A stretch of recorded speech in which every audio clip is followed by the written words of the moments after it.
Fit-3 u l-4 ta' Ottubru Malta se tospita l-Kungress tal-pajjiżi li jagħmlu parti mill-Kummissjoni Ġenerali tas-Sajd għall-Mediterran.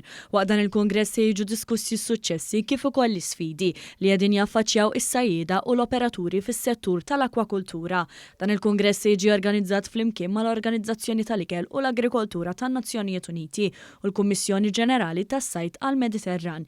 Il-Kungress se jsir 5 snin il-bogħod mill-ilħuq tal-miri tad-Dikjarazzjoni tal-Med Fish Forever li saret f'pajjiżna meta dan l-istess kungress kien tlaqqaf f'Malta fl-2017. Wara diversi xhur ta' negozjati xprunati mill-Kummissjoni Ewropea, din id-dikjarazzjoni waslet għal ftehim għal perjodu ta' xahar snin blan li tipproteġi s-saħħa ekoloġika, ekonomika u ambjentali tal-Baħar Mediterran.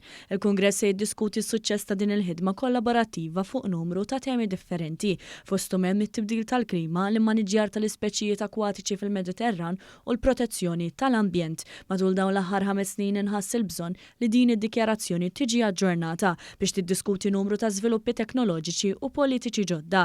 Fost dawn il-Kungress se jkun qed isaħħaħ dan il-ftehim billi jiddiskuti s-sigurtà tal-ikel u l-irwol tas-settur tas-sajd fuq skala żgħira.